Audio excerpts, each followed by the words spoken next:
اگر تیرے گھر میں بھی برکت ختم ہو گئی ہے، اگر تجھے ہر طرف ناکامیوں نے گھیر رکھا ہے، تو اپنے ماضی پر غور کر، میری طرح تو بھی اپنے ماضی پر غور کر، کیونکہ تو بھی اسی مرض میں مبتلا ہے جس مرض میں میں مبتلا ہوا تھا۔ پھر میری طرح تو بھی اپنے ماضی پر غور کر، گزرے ہوئے وقت پر غور کر، کہیں تو نے کسی کا دل تو نہیں دکھایا، کہیں تو نے کسی کا حق تو نہیں مارا، کسی کی بد دعا تو نہیں لی۔ یاد رکھ، مظلوم کی بد دعا سیدھا عرش پر جاتی ہے اور اللہ سے اپنی بات منوا کر ہی دم لیتی۔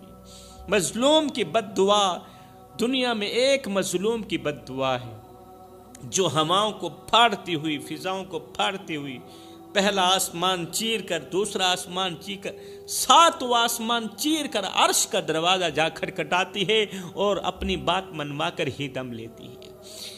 میرے رسول کریم نے فرمایا، مظلوم کی بد دعا سے بچنا، کیونکہ مظلوم جب بد دعا کے لیے ہاتھ اٹھاتا ہے نا، پھر اس کی یہاں سے نکلی بد دعا سیدھا عرش کا دروازہ جا کھٹکھٹاتی ہے اور اپنی بات منوا کر ہی دم لیتی ہے۔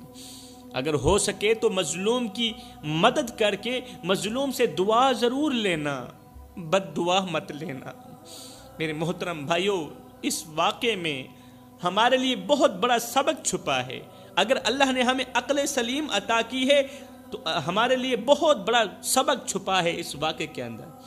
اگر ہماری زندگی میں مشکلات ہیں، پریشانیاں ہیں، اگر ہماری دعائیں قبول نہیں ہوتی، اگر ہر طرف سے پریشانیوں نے ہمیں گھیرا ہوا ہے، تو اپنے اعمال پر غور کریں، اپنے ماضی پر غور کریں۔ شاید ہم نے کسی کا حق مارا ہو، کسی کی دل آزاری کی ہو، یا کسی مظلوم کا دل دکھایا ہو سکتا ہے۔ اگر دکھایا ہے تو ابھی بھی وقت ہے، جا کر ان سے معذرت کر لو، ان کا حق ان کے سپرد کر دو۔ اب بات کرتے ہیں کہ وہ کون سے 5 گنہگار لوگ ہیں جن کی قیامت کے دن عبادت ان کے منہ پر مار دی جائے گی۔ آخر وہ کون سے گناہ ہیں؟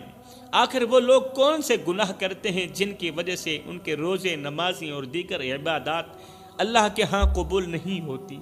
فرمایا، پہلا شخص ریاکاری کرنے والا، وہ شخص جو دوسروں کو دکھانے کے لیے عبادت کرتا ہے۔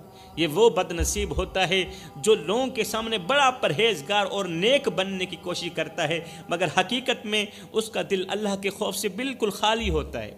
وہ مسجد میں بڑے خشوع و خضوع کے ساتھ نماز پڑھتا ہے، لوگوں کے سامنے قرآن کی تلاوت کرتا ہے، صدقہ اور خیرات میں بڑھ چڑھ کر حصہ لیتا ہے، لیکن یہ سب کچھ اللہ کے لیے نہیں بلکہ لوگوں کو متاثر کرنے کے لیے کرتا ہے۔ اللہ نے قرآن پاک میں فرمایا،